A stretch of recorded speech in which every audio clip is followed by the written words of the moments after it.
everyone, I'm Rebecca and welcome back to my channel. Today I want to go over a topic that a lot of you have actually been requesting recently, which is the historical accuracy of American Girl outfits. So this is going to actually be the first part of a series on my channel where basically I go through every American Girl historical outfit in my collection and tell you how historically accurate it is or not. And we are going to start today with 18th century outfits. So that means 3 dolls worth of outfits. That is going to be Kaya and Felicity and Elizabeth. Now, I do want to say right away, I do not have all of their outfits. And in fact, in particular with Kaya, I have like 1.5 outfits. And with Felicity, I think I have actually for Felicity, I think I have all of her outfits except for nightwear. I'm not going to cover nightwear in general because personally, I find that boring and it really doesn't change that much throughout time. And then Elizabeth, I think I actually have every outfit of hers too. So today may wind up being the most in-depth video because I have a whole lot of 18th century American Girl outfits and I happen to know quite a bit about 18th century fashions as well. In fact, if you are finding me from AGTube, American Girl YouTube, I am a historical costumer, and so that is what I do, and I just happen to also collect American Girl dolls. So let's go ahead and get into it, starting with Kaya. Now, I do want to just say right away, I really don't know the historical accuracy of Nez Perce fashions. Kaya is from the 1760s and she is from the Nez Perce tribe. What you see her wearing here is her meat outfit with her winter accessories. So like the hat, the little fur mantle here, and her shoes, that's all part of the winter accessories. And then her dress is her buckskin dress that is her meat outfit. So honestly, I don't know the accuracy of this. However, American Girl worked for 5 years to create Kaya and her stories, so I would hazard to guess that it's pretty darn historically accurate. I know that they actually consulted people from the Nez Perce tribe for all of Kaya's stories and her collection. So I'm gonna hazard to guess that it is pretty darn historically accurate, but this is Kaya. Again, I only have this one outfit for her, so she actually just always stays in this outfit because personally, I don't feel comfortable dressing her in like Western fashions. I just think that that's kind of disrespectful to her as well as to other Indigenous people. So now let's move on to someone whose collection I am very familiar with. I have had Felicity since I was a child, but I actually only had one item or one set of items from this collection when I was a child. So Felicity takes place in colonial Williamsburg. We are looking at 1774 through 1776, I believe, just off the top of my head.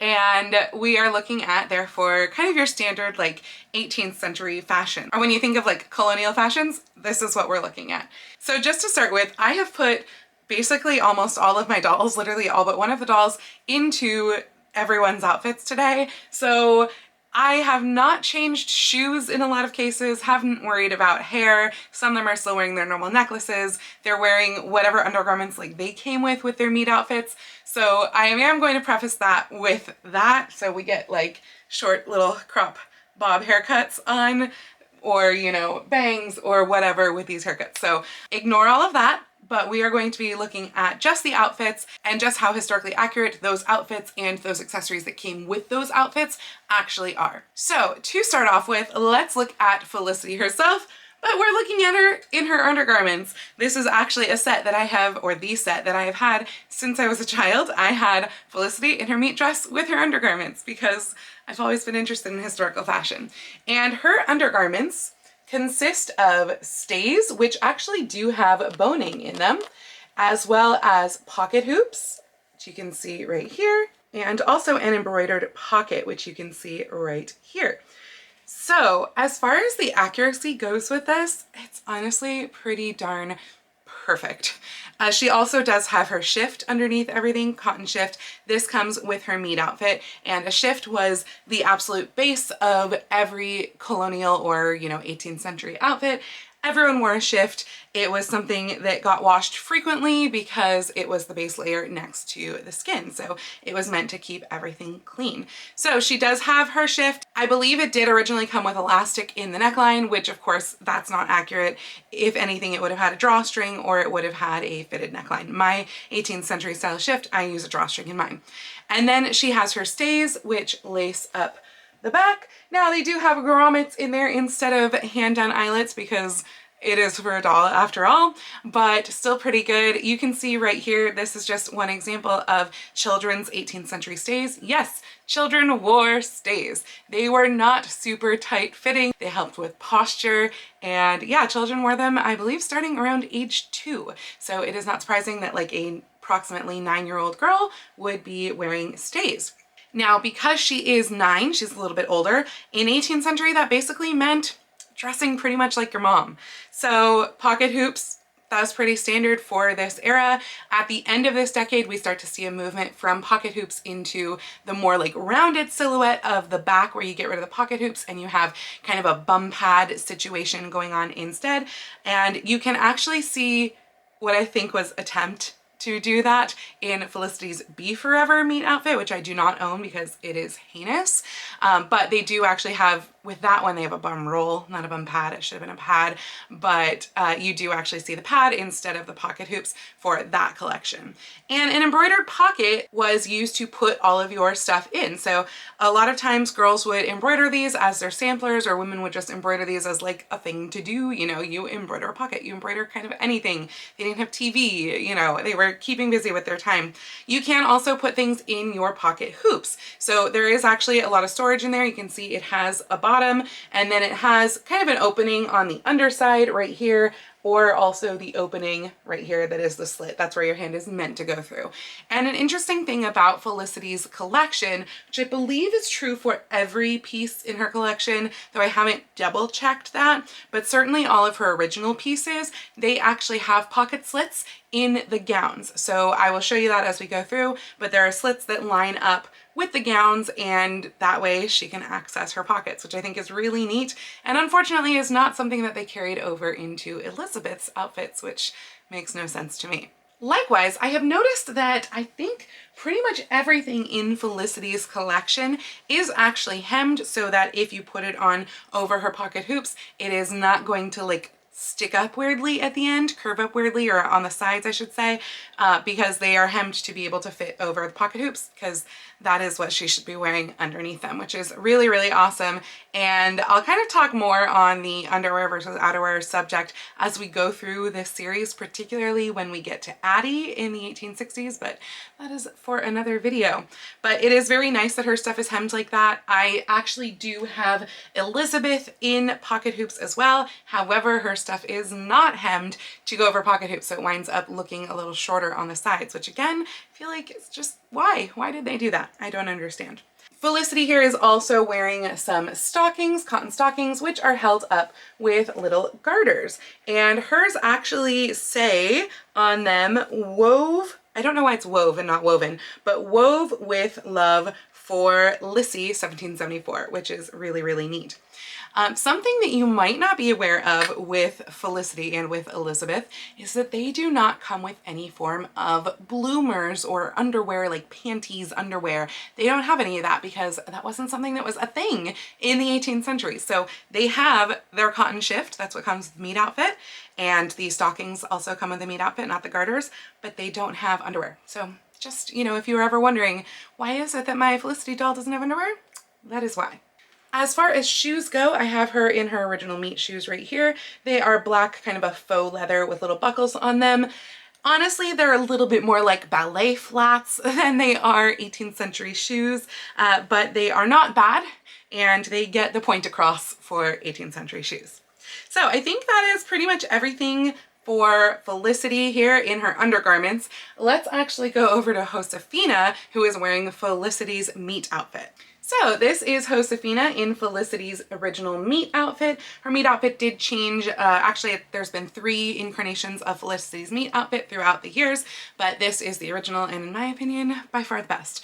This is a cotton dress and it has a lovely print If I remember correctly, and I don't want to swear to this, but I believe that this is a print that at least at some point was sold in Williamsburg. Now, I don't know if it was because of Felicity that it was sold in Williamsburg or if it was vice versa. They saw it in Williamsburg, so they used it for Felicity. I'm honestly not sure. But she has a little white cotton ruffle around the bottom of the sleeves, and we also have just the ruffle in general on the sleeves, and then we have the white cotton ruffle matching in the neckline. That's a nice little detail. You see that a lot. I think this is kind of meant to mimic like engagements, which were often lace, and we'll see that on some of her other outfits here, but overall a nice detail. Now, I would say that this most exemplifies a round gown, which was very popular starting in the later part of the 1770s. So we're kind of right on track here, and also was very popular as children's wear. You see a lot of round gowns as children's wear. And a round gown has basically the petticoat or the skirt, which they called skirts petticoats then. The petticoat is built into the bodice. So instead of getting like a separate opening and seeing a different petticoat underneath in the front, you have it all built up in one. And the majority of Felicity's dresses are made in this style. So that's what we've got here. Now, of course, this is still a doll, so she does still have Velcro up the back. That would not have been the case, but you know, we have to forgive for some things, so we'll allow the Velcro up the back. One of the other items that Josefina is wearing here comes from Felicity's accessories, which is a coral beaded necklace that's extremely popular for this era and carried through to probably be the most popular piece of jewelry in the Regency era as well. So coral, I think that's a really, really nice detail to have for Felicity's meat necklace. I do not have Felicity's reticule, which also came with a handkerchief and a bit, like there's a triangular coin. I don't know much about 18th century coinage, to be honest, but I don't have any of those pieces. So that is it for Felicity's meat outfit. Oh, and it did also come with a cap. I do not own Felicity's meat cap, but it was just a white cotton cap with like kind of a little ruffle around the outside and has a little red bow on it. I think it's a nice touch. I would love to have that at some point. Don't have it yet, and it's usually goes for pretty expensive and more than I'm willing to spend. So hopefully some point I will have that to kind of complete Felicity's meat look. Next up, we are going to move over to her Learns a Lesson outfit, which is this one right here. Now, this jacket I would say is in the style of a caraco. I believe I'm pronouncing that correctly, but if I'm not, I do apologize. And a caraco was a nice kind of a short jacket look that tended to be not quite as like fit and flare as say a Pierrot jacket, which was another jacket style of the period. You don't see a lot of them lace up the center front, but I don't want to say that it's completely out of the question. I think the more common method of closure was just pinning them shut, but it's a nice print. And you'll see that this print right here actually is kind of pretty similar to this caraco right here. So I think that that is pretty cool. And she is wearing it with a contrasting skirt. This skirt, I don't know if you can tell, but it does actually have a woven in texture, which is kind of nice. It's a nice thicker material. I think it's meant to emulate kind of like more like a wool material. So yeah, pretty nice weight. And the interesting thing about this skirt, and actually all of the other skirts in Felicity's collection, is that they did kind of try to emulate the fact that 18th century skirts were kind of built as like a front and a back that were both pleated to a waistband and then would have either ties to each other or ties that like went around the waist, and that is how they would go together. So it was like two pieces coming together. The sides where they come together would not be attached at the top because that became the pocket slits. So just to show you what I mean on here, we have this skirt right here. Now hers are obviously done with Velcro, but it's like two pieces like that, and it's the same on both sides, and this is the pocket slits. So if she was wearing the undergarments like Felicity was, that would line up with the pocket slits in the pocket hoops and also with the embroidered pocket. And then this outfit does also have a cap. This is really quite similar to the meat cap, except that one has a ribbon on it, whereas this one is plain, but it is just a plain cotton cap with little ruffle around the front. So that's basically what you would have seen with the meat outfit as well. And kind of just like the meat outfit, we also have the little white cotton ruffle here and at the neckline. So yeah, overall a pretty good job. I also really appreciate that like it's lined too. They actually lined the bodice, which is really nice. It gives it a nice weight to it. And again, this print is really quite historically accurate to the 18th century. So love that.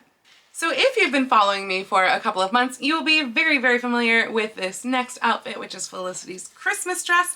This goes with the book Felicity Surprise, and this is the dress that I made earlier this year for Comic-Con, and I really, really enjoyed making it, and I tried to make it pretty true to detail of the doll dress as well. So just to quickly go over some of those details that this dress has that are wonderfully historically accurate. This one has stomachers. It closes up the front with snaps, which of course are not historically accurate. It would have been pinned, but it's a nice way to actually have two different stomachers because there are two options for this. And she's got her lovely little pleats down the side of the opening. This dress is really more the style, or should probably be more the style, of a robe a la Francaise, which would then have the sack back Watteau pleats in the back. This one doesn't have that. It has a fitted back, but we can forgive, you know, again, a doll company for not putting in that extra fabric. Unfortunately, literally none of the collection for Felicity or Elizabeth has Watteau pleats, has a sack back,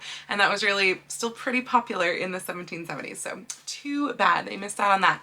But this has a separate petticoat which closes exactly the same way that the Learns a Lesson petticoat did that we just looked at. And then this outfit also has a lot of accessories. We have a pinner cap up top, very appropriate. We have an embroidered muff. We have embroidered mitts as well right there, which were not typically leather, which I think is what these are kind of going for, but embroidered mitts were very, very popular. And of course we've got a red wool hooded cloak, which is like almost a requirement for the 18th century. Red was the most popular color. And then one of the things that I don't think I really talked about in my cosplay video are the pattens. So these are pattens, these little weird things on her feet right here. Now she's wearing them with her own like Mary Jane shoes, not Felicity's shoes. But let me just take one off and I can show you what a pattern is. So this is a little like wooden piece with leather up the top that would tie over the foot. And then there is a metal ring at the bottom here. And this will keep you out of the dirt and mud and muck and all of that of the streets of, say, colonial Williamsburg. And so they were quite common. I personally don't know how people walked in them. They seem very treacherous, but I absolutely love the fact that Pleasant Company decided to give us pattens, which I feel like nobody really knows about. And so what a wonderful educational experience to have that for a doll. I think that is just like chef's kiss. So yeah, overall, I think that this outfit is just fantastic. The only thing we're really missing here is the sack back. Oh, like I was talking about earlier, you can see the lace engagements with this one. Sorry for it kind of washing out every time I do a close-up. So these are the lace engagements I was talking about earlier, and she also has the nice ruche detail on the arm there. But yeah, overall, I think they did a really stunning job with Felicity's Christmas dress. Now that said, there was originally one other part of Felicity's Christmas dress that I think actually you had to purchase separately, but that is not so historically accurate. And that is these ballet flats right here. So mine are crumbling. A lot of the American Girl shoes that are really old, if they haven't been in like good temperature conditions, they kind of just peel and crumble. But as you can see, they're just normal ballet flats with little blue bows stuck on them. Not historically accurate, like, at all. Next up, we have Felicity's birthday outfit, which if you've been following me for a while now, I made as a cosplay last August, I think it was. I made it for Comic-Con for 2022. So that is this one right here. I really love this dress. It's just so beautiful in its simplicity. And it is just a pink cotton dress with a little ruffle at the neckline, ruffle at the sleeves, cute little rosettes here on the arms with a little like tucked cuff, which this style of cuff was really quite popular, though not so sure about the rosettes, to be honest. And then we have a pinner apron, which a pinner apron pinned onto the bodice. And so it's just pinned up top, ties in the back and has a nice full skirt to the apron. And I love this pattern. I would say the pattern is maybe not quite historically accurate. Like, I just feel like we have a little bit too much color in it, to be honest, because fabric then had to be printed with like each color separately, and so you generally won't see one that is super colorful, which this is. This has like 4 or 5 different colors in it. That's like a little bit off. This is again a style of a round gown that does Velcro up the back. And then one other detail that this came with was embroidered stockings. So you can see these little embroidered stockings right here. This was not actually a popular style of embroidery. However, embroidered stockings were very popular. So I guess that's the trade-off. Like, they're not really historically accurate. They're very cute, but they're not really historically accurate, but it's a nod to historical accuracy. And she did originally come with this like little posy on a ribbon type thing that was to be worn as a headband. I don't know about something like that, to be honest, being at all historically accurate. I don't actually own that piece, so hard to say, but I think that was just kind of a bit of a silly decoration. Next up is one of my other favorites of Felicity, and that is her summer dress. Now, this summer dress is, to be honest, a little bit more Regency looking than I think it ought to be. I think it is very much inspired by the chemise à la reine, which was popularized by Marie Antoinette and was, generally speaking, very full and gathered, like lots of excess fabric across the front, and then could be made either with a fitted back or gathered back as well. This one is fitted both back and front. That said, this style of dress honestly was also very popular with children, even in the 18th century. So although adults started picking it up in the Regency era, I suppose that frankly, it's really not that far off for a child for the 18th century anyway. But what I really love about this is the accessories, all of the accessories that come with this outfit. First off though, I do want to just point out that the original American Girl dolls from 1986 through 1991 until Felicity's release came out with white cloth bodies. With Felicity, they realized the necklines were lower and it would look weird if they had a white cloth body instead of like a nude colored cloth body. And you can see that right here, because this is Molly, approximately like 1990 Molly, and she has her white cloth body and it looks like she's wearing a weird shirt underneath this dress. So you can see now up close the little ruffled detail around the neckline. This is eyelet lace, which I don't think was a thing at all. It would have just been like either regular lace or it would have been just a ruffle of like cotton. But you know, they tried. It's something, it's close, and your average person would not know that eyelet lace wasn't really a thing. She also has the same lace around here in like a double ruffle on the sleeves, which is a very cute detail. Again, just kind of wrong lace. I love the wide ribbon belt though, the wide ribbon sash here. I think it's very pretty. No, I don't think they would have had a motif of like butterflies on their sash, but it's very pretty. However, what I do think they do very well with are details like this beautiful lace cap, which I think is just so cute. The shape is honestly pretty perfect. Like, this is pretty dead on for a shape for a cap, especially with like that little lace ruffle and everything. It does have elastic in the back of the cap, but I think that's just a practicality thing for play. And then this hat, this straw hat, again, is just pretty perfect. We've got a very low crown straw hat here with the ribbon that ties around the little flowers on top, and you can see it is just tied under the back of her cap here. Though obviously pigtail braids, not so much a thing. Now, this outfit also came with shoes. These shoes, I would actually say, are a little bit more accurate than her meat shoes because they come up in these lappets right here. And these then tie together in the center. And so those could have been tied, or longer ones would be buckled, but that was very common. Having like this brocade fabric, also quite common. So I think they did a really great job with that. And then we also have the little tucks that decorate the bottom of the skirt. Now, I don't want to swear that they used tucks in the 18th century period for this reason, but I know later in the Victorian period, and I think maybe even in the Regency period, they would often put tucks around the bottom of children's dresses so that the children could grow, or the dresses could grow with the children. So you would just let out the tucks as the children grew, and that way you wouldn't have to make them new dresses. So that is her summer outfit. I think the details are just divine. Next up, we have Kirsten here in Felicity's work dress, which is the cover dress on Changes for Felicity, which is the last book, though she wears it with the winter cloak. And here we just have another round gown, and this one has a nice stripe to it. Pretty plain, pretty, you know, nothing too special about it. We have the little cotton ruffle at the neckline as well as the sleeves, just like on a lot of the others. And then we also have this lovely little waist apron, which actually, I don't know if you can tell, but it does have a little woven in design to it. It's a nicer fabric than it looks. I'm not sure if it comes across that way on screen. And then we just have a basic cotton fichu here as well. This is what this neck handkerchief is. It's called the fichu, and that would either get tucked into the front of the outfit, or I believe she always wears hers just kind of like tied right here. You could tuck the ties into your apron too if they're getting in the way, but it had that kind of like nice full look right there. This outfit did originally come with a cap. I do not, however, own that cap. Okay, well, we finished with her book covers, but now let's go to just her other outfits that you could get.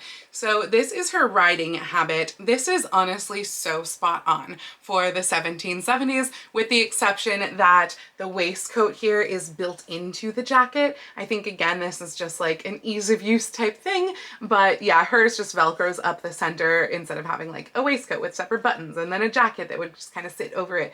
But all of this detail is actually almost identical to this jacket right here. So they really took like all of the braiding and everything and just made it so perfectly. We've got our wonderful pleated back skirts here. Like, I think that is just so cute, and all of that gold braid detail. And then this skirt also closes just like those other skirts so that you have the pocket slits underneath. And this is, I don't know if it's a real wool or maybe it's a wool blend, but this is like a hefty material, so great for a riding habit. And then she wears it with a little tricorn hat right there. I have a replacement feather in mine since mine didn't come with the original feather, but overall her riding habit is pretty darn spot on.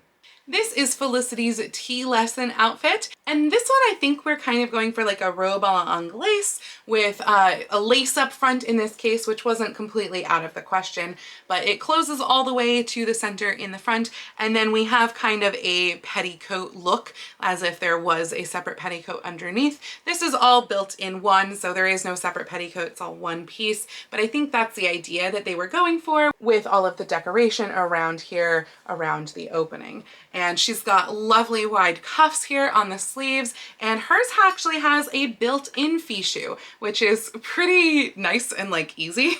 It's literally attached into the Velcro in the back, and then it's stitched in at the shoulders and stitched in here. So it does actually separate like there, but it's a lovely matching fichu that really completes the look. And this hat, perfection. Look at this hat decoration. Like, that is so absolutely wonderful. All of that pleated up ribbon. They just did such a good job with that. All the little bows, it's so cute. Big wide ribbon that has it tie under the back of the neck. They just really did a fabulous job. This did originally come with, I think, just kind of ballet flat style shoes as well in this peachy color. I do not own those shoes, but of course, again, ballet flats, not accurate to the 18th century. This is Felicity's travel outfit, and later it became her meet outfit. So in the Mattel era, I believe, this became her meet outfit, like the early 2000s. And it's a nice like stripe with floral embroidery type look.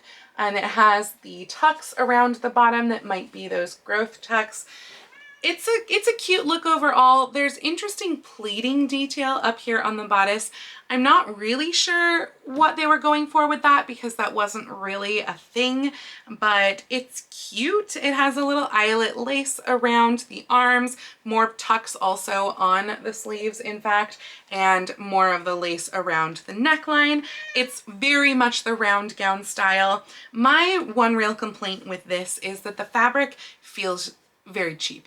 Like, I don't know, I guess they were going for maybe a silk. Dora is in here, so if you hear meowing, that's why.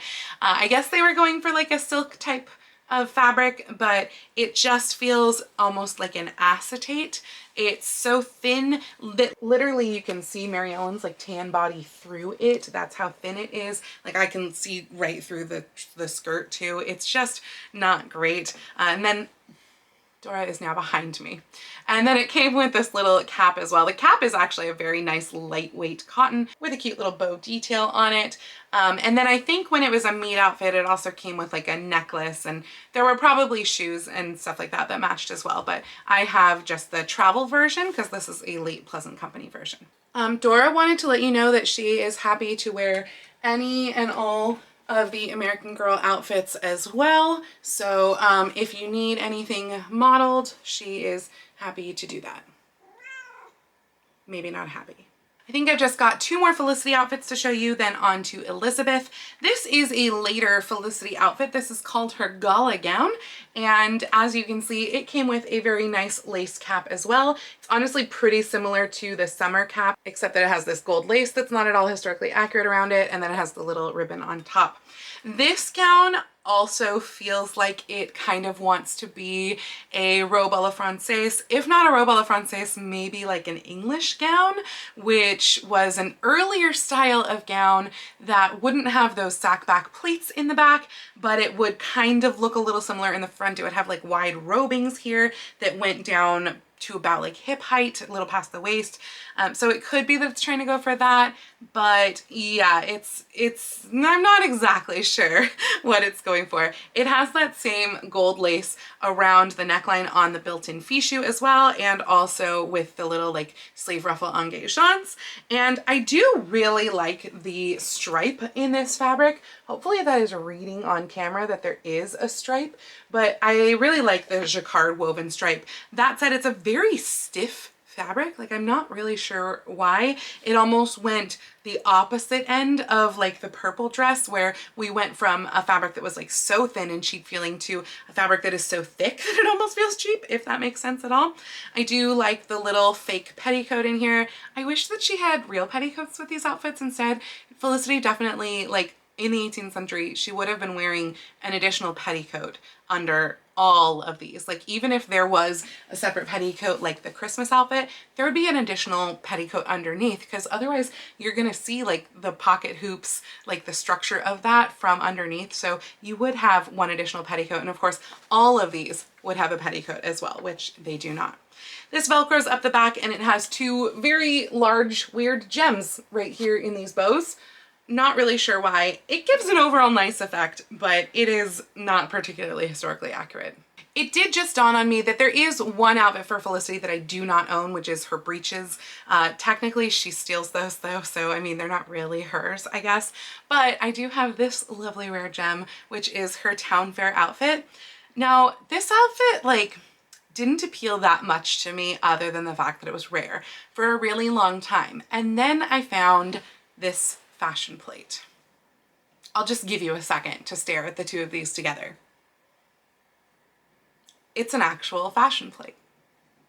Like, they took this right from the fashion plate, and that just made me so excited that they did that, that they were reproducing fully this fashion plate. It did originally come with a cap as well. I don't own the cap, but the fact that like this little peasant-y looking outfit is an actual fashion plate, I'm so in love. So yeah, I mean, I definitely thought at first that this just kind of looked like peasant-y, like almost, you know, kind of milkmaid or whatever.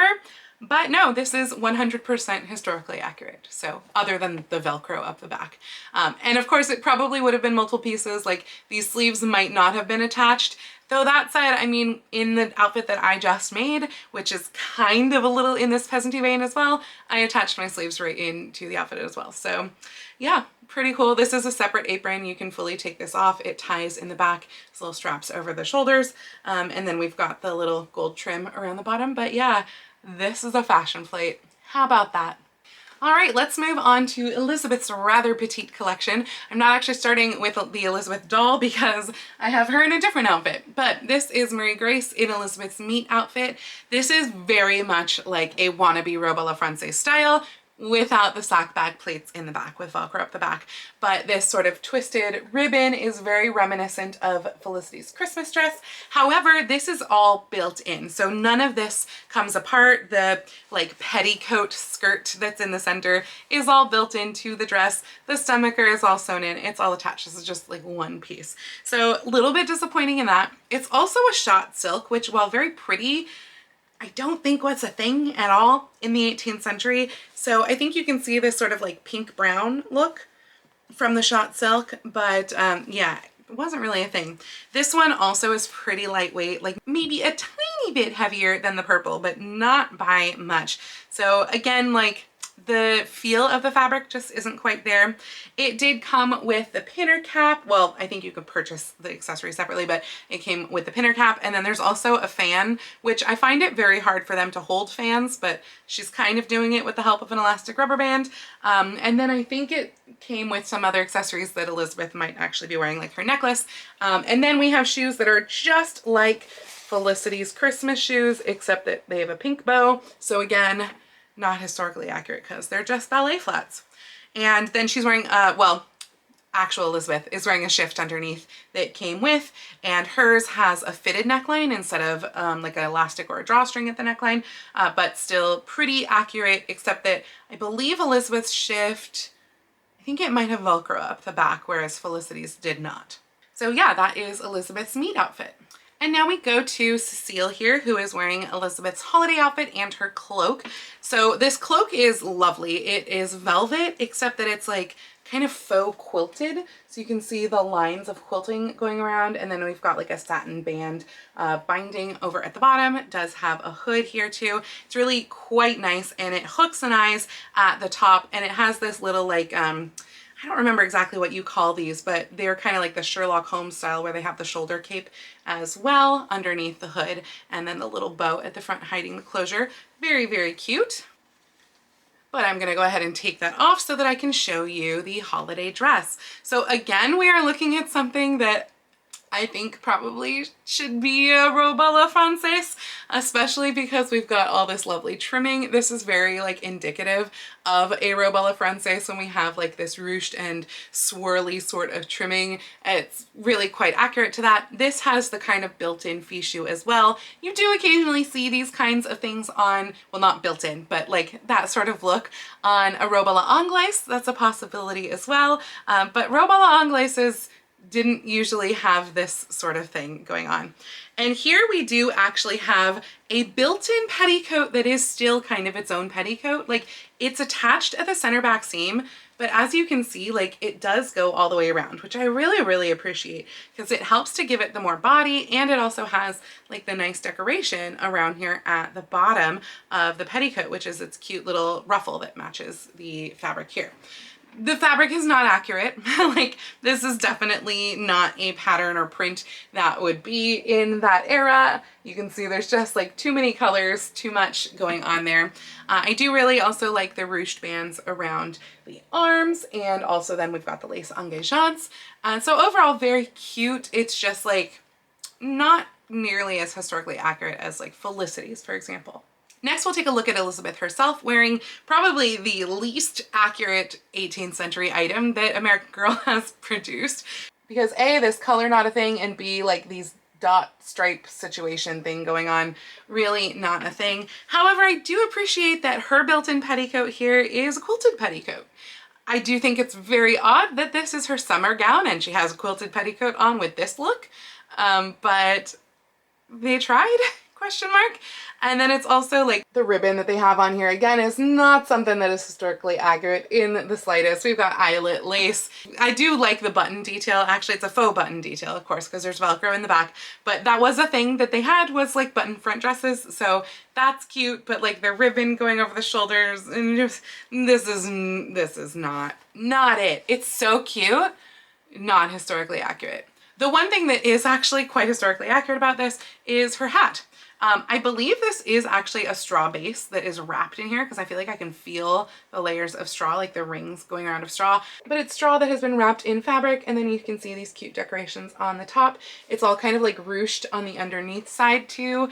So that part I think is pretty good. She has a little pearl necklace, which would have gone with her meat outfit actually, I believe. And then she's got little slip-on mules, which that actually is probably, other than the hat, the most accurate item. Mules were very, very popular in the 18th century. So I appreciate that she's got little heeled mules instead of ballet flats. That's definitely a win. And of course she's got her stockings on as well. But yeah, this dress, it's so cute. It's just not 18th century. And now Kit is wearing her riding habit, Elizabeth's riding habit, which I think has 18th century elements, but like when you compare it to Felicity's, again, it's just not it. Like the shaping on the back is kind of lacking on this one. I do still like the pleats and like the split skirt here. I think that's still pretty good. This is just kind of a weird closure in the front. The hat is all wrong. It's like a bowler hat. I kind of tried to shape it to have a point, but like it's just a round hat. It's so wrong.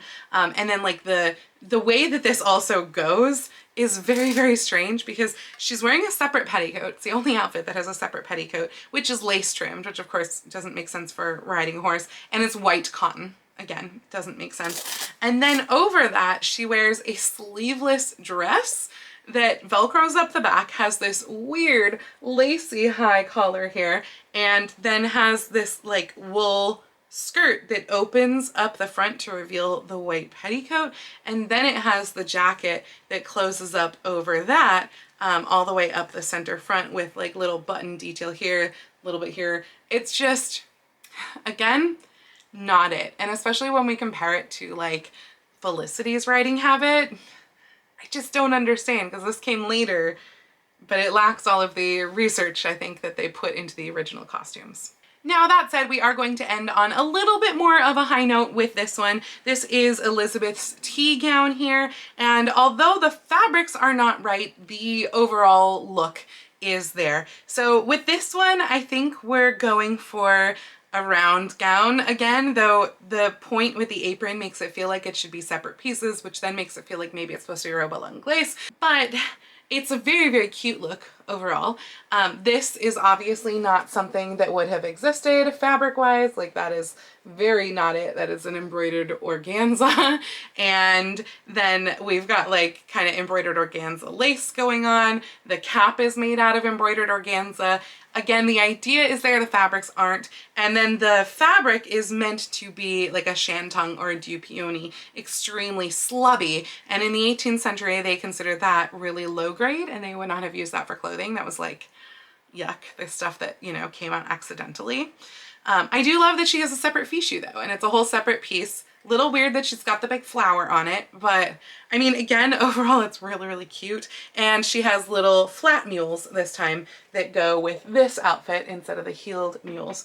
So, okay, it's kind of a high note, I guess, because again, like so cute. Caroline looks amazing in this, but the historical accuracy that we see like throughout Felicity's collection, it's just not there in Elizabeth's collection.